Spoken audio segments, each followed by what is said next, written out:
2022 टी20 विश्व कप खिताब जीतने के लिए टीमें अपना जोर लगा रही हैं, अपना अपना दावा ठोक रही हैं।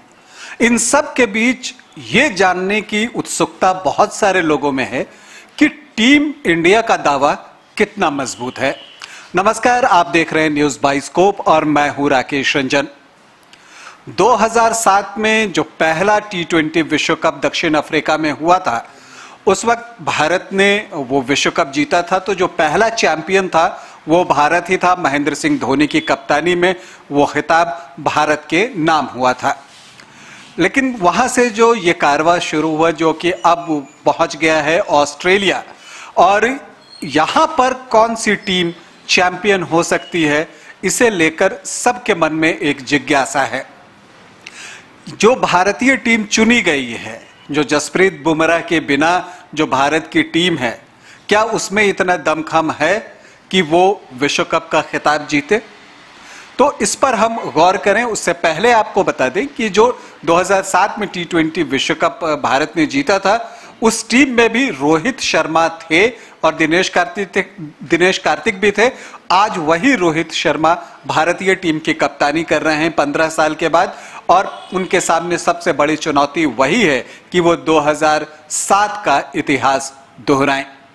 तो जो टी20 विश्व कप का इतिहास है, अगर हम उसकी बात करें और उसमें भारत के प्रदर्शन की बात करें, भारतीय खिलाड़ियों के प्रदर्शन की बात करें, तो आपको यह बता दूं कि टी20 विश्व कप में भारत के लिए सबसे ज्यादा रन कप्तान रोहित शर्मा ने ही बनाए हैं। 847 रन बनाए हैं उन्होंने। 33 मैच उन्होंने खेले हैं, 30 पारी इसके भी खेली है और उस 30 पारी में उन्होंने 847 रन बनाए हैं। दूसरे नंबर पर भारत की ओर से विराट कोहली हैं, जिन्होंने कि रोहित शर्मा से 2 रन कम बनाए हैं, मतलब कि 845 रन बनाए हैं टी20 विश्व कप में। और इसे अगर हम ओवरऑल लिस्ट के तौर पे देखें, जहां के महिला जयवर्धने 1016 रन के साथ लीड कर रहे हैं, तो रोहित शर्मा चौथे और विराट कोहली 5वें पोजीशन पर हैं। तो इन दोनों के पास ये अवसर होगा इस टी20 विश्व कप में कि वो अपने 1000 रन पूरे करें। और अगर वो ऐसा करते हैं और इससे जयवर्धने का रिकॉर्ड तोड़ते हैं, तो भारत के लिए एक अच्छी खबर होगी। ओवरऑल विकेट की बात करें तो वो टी20 विश्व कप में भारत की ओर से जो सबसे सफल गेंदबाज की अगर हम बात करें तो रविचंद्रन अश्विन हैं, और उन्होंने 18 मैच में 26 विकेट लिए हैं, और उनका जो इकोनॉमी है वो भी बहुत अच्छा है, 6.01। यह तो हो गई ओवरऑल की बात। लेकिन खेल ओवरऑल से नहीं होना है। असली खेल यह है कि आपका रिसेंट फॉर्म कैसा है। रिसेंट फॉर्म ही तय करेगा कि भारतीय टीम इस विश्व कप में कैसा प्रदर्शन करती है। तो शुरुआत हम गेंदबाजी से करते हैं, जो कि भारत का कमजोर पक्ष है, यह बताने में कोई हिचक नहीं होनी चाहिए। इसके बाद हम बल्लेबाजी की बात करेंगे, आपको बताएंगे कि भारत के लिए गेम चेंजर कौन कौन हो सकते हैं बल्लेबाजी में, उसकी भी बात करेंगे। लेकिन पहले गेंदबाजी की हम बात कर लेते हैं। और अगर हम गेंदबाजी की बात करें तो हम अगर रिसेंट फॉर्म की बात करें, तो मैं जो नाम लेने जा रहा हूं उसे सुनकर हो सकता है आप थोड़ा चौंके, लेकिन यह सच है कि भुवनेश्वर कुमार भारत के सबसे सफल गेंदबाज रहे हैं। अगर रिसेंट फॉर्म की हम बात करें तो एशिया कप, जो कि बहुत अच्छा नहीं गया भारत का, और भुवनेश्वर कुमार के भी 19वें ओवर की काफी आलोचना हुई, इन सब के बावजूद भी भुवनेश्वर कुमार एशिया कप में हाईएस्ट विकेट टेकर रहे और उन्होंने 11 विकेट लिए। तो ये एक अच्छी बात है। इसके अलावा 2022 में भुवनेश्वर कुमार भारत के लिए 31 विकेट ले चुके हैं, जो कि सर्वाधिक है। और अगर हम टी20 इंटरनेशनल की बात करें तो उनके नाम 84 विकेट है। तो रिसेंट फॉर्म के आधार पर अगर हम जाएं और 2022 में गेंदबाज के प्रदर्शन की बात करें, तो जो पिक ऑफ द बॉलर हैं वो भुवनेश्वर कुमार हैं भारत के लिए। यजुवेंद्र चहल का रिकॉर्ड बहुत अच्छा है। पास्ट में उन्होंने बहुत अच्छी गेंदबाजी की है और उनका अच्छा करना भारत के लिए इस विश्व कप में बहुत जरूरी है। लेकिन परेशानी यह है कि जो रिसेंट फॉर्म है युजी चहल का, वो बहुत अच्छा नहीं रहा है। एशिया कप में उन्हें सिर्फ 4 विकेट मिले और जो ऑस्ट्रेलिया के खिलाफ सीरीज हुई उसमें उनके नाम 2 विकेट रहे। तो आप कह सकते हैं कि उनका जो रिसेंट फॉर्म है वो बेहतर नहीं है। और एक और बात जो थोड़ी चिंताजनक है भारत के लिए वो ये है कि ऑस्ट्रेलिया में यजुवेंद्र चहल का प्रदर्शन बहुत अच्छा नहीं रहा है। वहां उन्होंने 3 T20 इंटरनेशनल मैच खेले हैं जिसमें उनके नाम 4 विकेट हैं, लेकिन जो इकोनॉमी रेट है वो बहुत हायर साइड पे है, 9.75।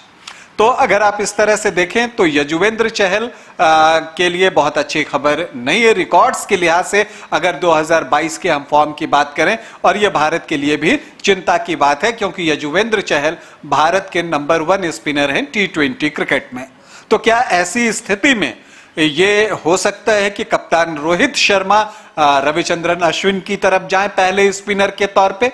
रविचंद्रन अश्विन ने ऑस्ट्रेलिया में उतरने के बाद यह बात कही कि उन्हें लगता है कि ऑस्ट्रेलिया के जो लंबे लंबे मैदान हैं और जो लंबे लंबे बाउंड्रीज हैं वो स्पिनर्स को मदद करने जा रही है और यहां पर आप खुलकर गेंदबाजी कर सकते हैं, वो अतिरिक्त जोखिम आप उठा सकते हैं। और हम जैसा जानते हैं कि T20 विश्व कप में अगर ओवरऑल की हम बात करें तो अश्विन का रिकॉर्ड जो है वो बेहतर रहा है। तो अब देखना है कि चहल या अश्विन। एक और गेंदबाज हैं जिनसे इस विश्व कप में बड़ी उम्मीदें हैं और मुझे भी बहुत उम्मीदें हैं और वो कोई और नहीं है, लेफ्ट आर्म फास्ट बॉलर हैं, लंबे कद के 6 फुट 3 इंच अर्शदीप सिंह की मैं बात कर रहा हूं। और वो अच्छे लय में दिखे हैं और अर्शदीप ने जो 13 मैच 2022 में खेले हैं उसमें 19 विकेट लिए हैं और उनका इकोनॉमी रेट 8.14 है। और मैं कह रहा हूं कि थोड़ा सा इकोनॉमी रेट जरूर ऊपर की ओर है, लेकिन ये एक्सेप्टेबल इसलिए है क्योंकि अर्शदीप ने जो ज्यादातर गेंदबाजी की है वो या तो पावर प्ले में की है या फिर वो स्लॉग ओवर्स में की है, डेथ ओवर्स में की है। तो इस भारतीय युवा तेज गेंदबाज से इस विश्व कप में भारत की उम्मीदें बहुत ज्यादा है। तो जो भारत के जो पहले 2 तेज गेंदबाज होने चाहिए अगर मैं बात करूं तो उसमें मुझे लगता है कि भुवनेश्वर कुमार और अर्शदीप सिंह होने चाहिए। और तीसरे तेज गेंदबाज कौन होंगे ये बताना थोड़ा मुश्किल है क्योंकि हर्षल पटेल का जो रिकॉर्ड है वो आप कह सकते हैं इकोनॉमी रेट के आधार पे वो थोड़े से महंगे दिखते हैं, वो खर्चीले बॉलर हैं, रन वो बहुत देते हैं। तो ऐसी स्थिति में देखना है कि तीसरे तेज गेंदबाज के रूप में किसे लेकर आते हैं रोहित शर्मा।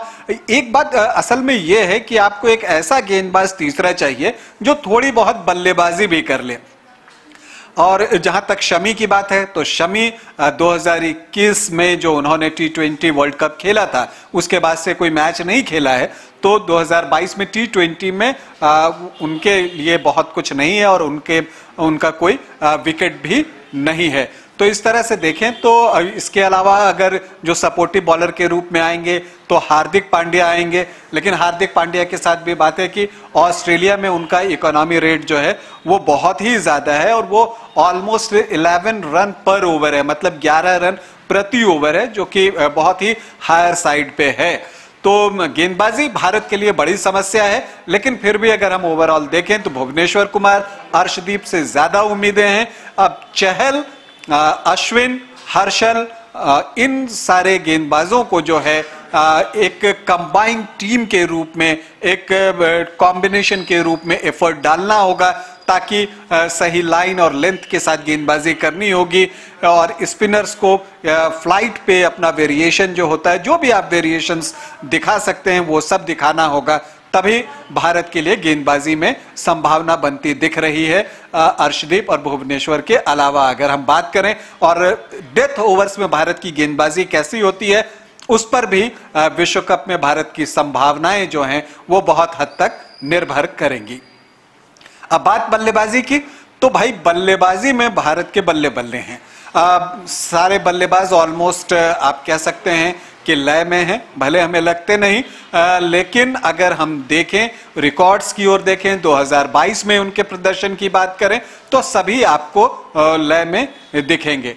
बात अगर हम करें तो केएल राहुल ठीक लय में हैं, वो अपनी फॉर्म वापसी कर चुके हैं, लेकिन वो थोड़े से धीमे खेलते हैं। और मॉडर्न डे टी20 क्रिकेट जो होता है वहां पर स्ट्राइक रेट का बहुत ही मायने है, और आप कैसी बल्लेबाजी करते हैं, कितनी तेजी से रन आप जुटाते हैं, ये महत्वपूर्ण है। तो वहां पर राहुल थोड़े पीछे छूट जाते हैं। लेकिन अगर हम बात करें हार्दिक की, तो उन्होंने 2022 में 19 मैच खेले हैं और 436 रन बनाए हैं। तो चोट से वापसी के बाद बल्लेबाजी में जो है हार्दिक पांड्या ने अच्छा प्रदर्शन किया है, और हम जानते हैं कि उनका स्ट्राइक रेट हमेशा जो है वो हायर साइड पे होता है, 170-180 के आसपास तक रहता है।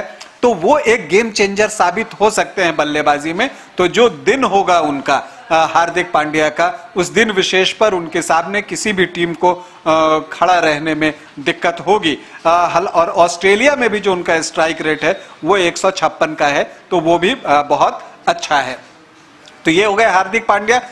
इसके अलावा जो 3 खिलाड़ी की, हमने राहुल की बात कर ली, हार्दिक पांड्या की बात कर ली, अगर हम इसके बाद बात करें आपको सूर्य कुमार यादव की, तो भारत के लिए अभी अगर मैं कहूं तो टी20 क्रिकेट में बेस्ट बैटर हैं वो, और उनका स्ट्राइक रेट हमेशा से अच्छा रहा है। और अगर हम कहें तो 2022 में उन्होंने 23 मैच में 801 रन बनाए हैं, और उनका स्ट्राइक रेट कितना है जानते हैं? 184.56। तो अगर वो अच्छा प्रदर्शन करते हैं, हालांकि टी20 विश्व कप या एशिया कप के महत्वपूर्ण मैचों में उनका प्रदर्शन उस लेवल का नहीं रहा जिस लेवल के वो खिलाड़ी हैं, तो अब भारतीय टीम ये उम्मीद कर रही है, ये कामना कर रही है कि सूर्य कुमार यादव यहां पर टी20 विश्व कप में जो महत्वपूर्ण मैच होने हैं उसमें अपनी लय में बल्लेबाजी करें। और अगर सूर्य कुमार यादव अपनी लय में बल्लेबाजी करते हैं तो भारत के लिए काम बहुत आसान हो जाएगा। अब इन 3 के बाद भारत के 2 ग्रेड की बात, अगर रोहित शर्मा अच्छे फॉर्म में बल्लेबाजी करते हैं और जिस तरह की बल्लेबाजी के लिए वो जाने जाते हैं उस तरह की बल्लेबाजी करते हैं, तो भारत के लिए काम जो है वो आसान हो जाएगा। और इस साल अगर हम बात करें 2022 में, तो रोहित ने 23 मैच में 540 रन बनाए हैं, और उनका जो स्ट्राइक रेट है वो 142.48 का है। और हमने देखा है कि अगर रोहित शर्मा ज्यादा लंबी पारी खेलते हैं, जब वो बड़ा स्कोर करते हैं, तो बाद में जो उनका स्ट्राइक रेट होता है वो बहुत ज्यादा रहता है, और वैसी स्थिति में टीम इंडिया के जीतने की संभावना बढ़ जाती है। हालांकि अगर हालिया रिकॉर्ड्स देखें तो ज्यादातर मौकों पर वो पावर प्ले में आउट हो जा रहे हैं। ये जो हर गेंद पर मारने का जो एक नया फार्मूला भारतीय टीम ने डेवलप किया है, उसमें कई बार रोहित ही फंस जाते हैं और पावर प्ले के अंदर ही आउट हो जाते हैं। तो ये भारत के लिए बड़ा नुकसान होता है। तो ये जरूरी है कि विश्व कप में रोहित लंबी पारी खेलें, बड़ी पारी खेलें और देर तक क्रीज पर रहें, ताकि जो अपोनेंट टीम है उसके ऊपर जो दबाव है वो बना के रखें।